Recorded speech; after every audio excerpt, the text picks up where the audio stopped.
Hello friends, நம்ம இன்றைக்கி ஒரு one pot recipe with chicken fry பார்க்க போகிறோம். அதுக்கு ஒரு சிக்கன் ஃப்ரை பண்ணுறதுக்கு ஒரு பேஸ்ட் அரைச்சி எடுத்துக்கலாம். பச்சை மிளகாய், இஞ்சி, பூண்டு இதையெல்லாம் போட்டு நல்லா நைஸாக அரைச்சி எடுத்துக்கோங்க. அப்புறம் ஒரு பாத்திரத்தில் சிக்கன் எடுத்துக்கோங்க. அரைச்சி வச்ச பேஸ்ட்டு, மிளகா பொடி, கொஞ்சம் மல்லிப்பொடி, பின்ன மஞ்சத்தூள், பின்ன சிக்கன் மசாலா, குருமிளகு பொடி, கரம் மசாலா கொஞ்சம் இதெல்லாம் சேர்த்துட்டு நல்லா உப்பு சேர்த்துட்டு தேவையான அளவு உப்பு சேர்த்துட்டு நல்லா மிக்ஸ் பண்ணி ஒரு பாத்திரத்தில் எடுத்து ஃப்ரிட்ஜில் மாற்றி வச்சுருங்க. ஒரு 2 மணி நேரம் நல்லா அது ஃப்ரிட்ஜில் இருந்து நல்லா ஒரு மசாலாலாம் இறங்குற வரைக்கும் அது ஃப்ரிட்ஜில் இருக்கட்டும். அதுக்கப்புறம் ஒரு பாத்திரத்தை கேஸில் வச்சு எண்ணெய் ஊற்றி அது நல்லா சூடானதுக்கப்புறம் நம்ம ஃப்ரிட்ஜில் ஆல்ரெடி வச்சுருந்த சிக்கனை எடுத்து எண்ணெய் ஊற்றி அதில் நல்லா மொறுன்னு நல்லா ரோஸ்ட் ஆகிற மாதிரி நல்லா வறுத்துக்கோங்க. 2 சைடும் நல்லா மொறுன்னு ஆகிற மாதிரி நல்லா ஒரு ப்ரௌன் கலரில் வர மாதிரி வறுத்தெடுத்துக்கோங்க. நம்ம சாப்பாடு வைக்கிறதுக்காக ஒரு 1/4 டம்ளரில் ஃபுல்லாக பாஸ்மதி ரைஸ் எடுத்திருக்கேன். ரைஸ் எடுத்து ஒரு அரை மணி நேரம் ஊற வச்சுக்கோங்க. இது கூட இது சாப்பாட்டில் சேர்க்க வேண்டிய பேஸ்ட் ரெடி பண்ணுறது எப்படின்னு சொல்கிறேன்.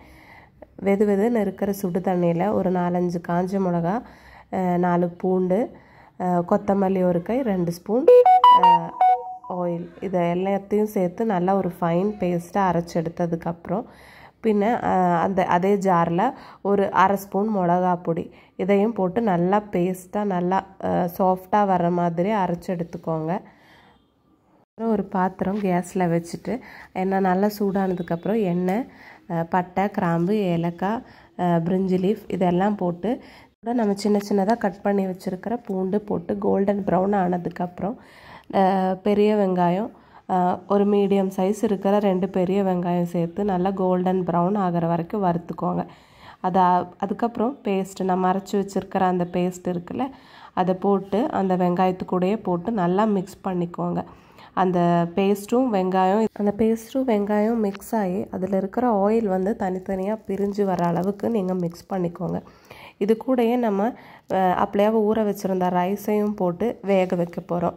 ஏன்னா இது 1 பாட் ரைஸ் இல்லையா, அதனால் நம்ம அப்படியே ஊற வச்சுருந்த ரைஸை எடுத்து இந்த வறுத்து வச்சுருக்கிற இதில் போட்டு நல்லா மிக்ஸ் பண்ணிக்கோங்க. ஒரு 2 மினிட்ஸ் இந்த வெங்காயத்துக்கூடையே நல்லா ரைஸை மிக்ஸ் பண்ணதுக்கப்புறம் நம்ம இதில் சிக்கன் சேர்க்கலை அல்லவா, ஸோ அதுக்காக அதோட ஒரு ஃப்ளேவருக்காக மேகி க்யூப்ஸ், ஒரு சின்ன மேகி க்யூப்ஸ் இது கூட சேர்த்துக்கோங்க. பின்ன நம்ம ஒரு பாத்திரத்தில் தண்ணி சூடு பண்ணி வச்சுருக்கோம்.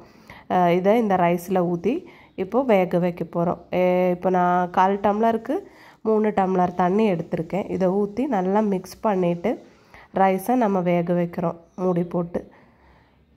ஒரு ரைஸுக்கும் அதோட வேகிற டைம் மாறும். ஸோ நான் இப்போது நல்லா ஒரு குழங்குற டைமில் நான் ஆஃப் பண்ணி எடுத்துக்கிறேன். இது கூட மேலே சிக்கன்ஸ், ஆனியன், மயோனைஸ் இது எல்லாமே வச்சு சாப்பிட்டு பாருங்கள். ஒரு சூப்பர் டேஸ்ட்டாக இருக்கும். தேங்க்யூ.